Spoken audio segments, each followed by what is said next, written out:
Bonjour à tous, aujourd'hui une recette super simple à faire, le gâteau marbré. Pour la recette de mon gâteau, je vais commencer par 125 g de beurre que j'ai préalablement fondu, auquel je vais ajouter 125 g de sucre, une fois mon beurre et mon sucre bien mélangés, je vais ajouter 4 œufs. Puis je mélange.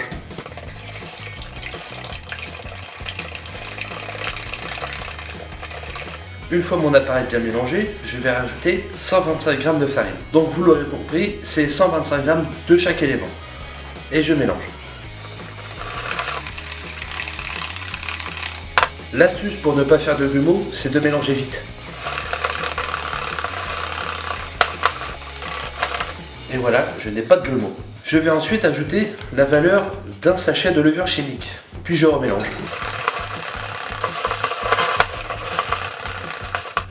Une fois ma pâte mélangée, je vais la diviser en deux pour faire deux arômes différents. Un arôme vanille et un arôme chocolat. Pour l'arôme chocolat, je prends 100 g de chocolat noir que je vais faire fondre au micro-ondes par intervalle de 30 secondes pour ne pas le brûler.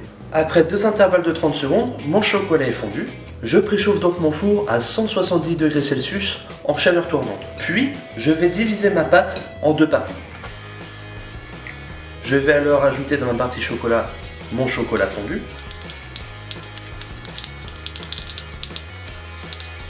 Puis dans ma deuxième partie, je vais acheter de l'arôme de vanille naturel parce qu'au prix de la gousse de vanille en ce moment, je n'ai pas les moyens de m'en acheter.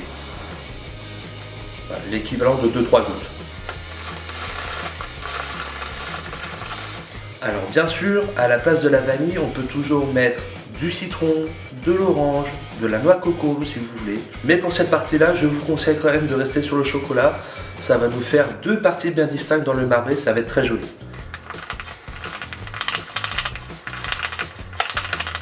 J'ai donc maintenant mes deux parties avec mes deux goûts différents. Je vais maintenant procéder au montage. Pour le montage, très simple. Il nous faut un moule à gâteau. Le mieux c'est un moule à cake parce que ça reste un cake marbré qu'on fait. Je vais donc beurrer mon moule. Pour cela, rien de plus simple, une petite noisette de beurre puis on étale. Et on y va avec les mains. C'est un gâteau de famille. Les enfants peuvent le faire, ça les amuse.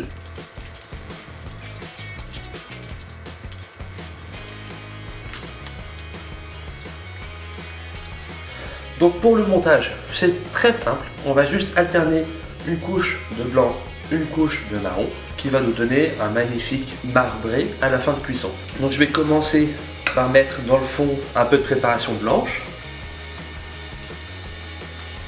J'étale pour en avoir un peu partout. Puis après, au milieu de ma préparation blanche, je vais mettre de la préparation au chocolat.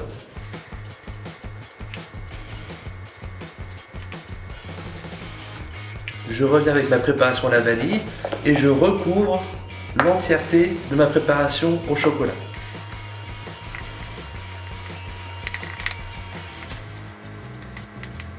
Une fois que c'est fait, je finis bien sûr avec ma préparation au chocolat sur le dessus. Donc on peut remettre au milieu comme on peut mettre sur un côté. C'est vous qui voyez, ça fera le dessin que vous souhaitez. Le mieux ce serait au milieu, comme ça fera un joli marbré. À la cuisson ça va gonfler, ça va faire, vous verrez, ça sera magnifique.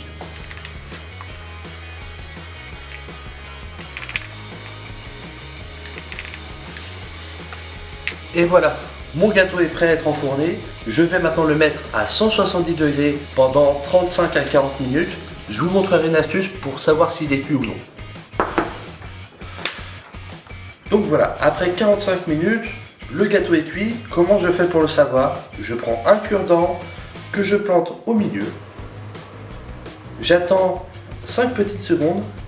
Et quand je le ressors, s'il est propre, c'est que le gâteau est cuit. Si on voit un peu de pâte à gâteau qui reste encore collé dessus, on le remet encore pour 5 minutes au four. Maintenant, ce que je vais faire, c'est que je vais le laisser refroidir une petite dizaine de minutes, minimum. Et on va pouvoir maintenant passer à l'étape tant attendue, voir le dessin au milieu.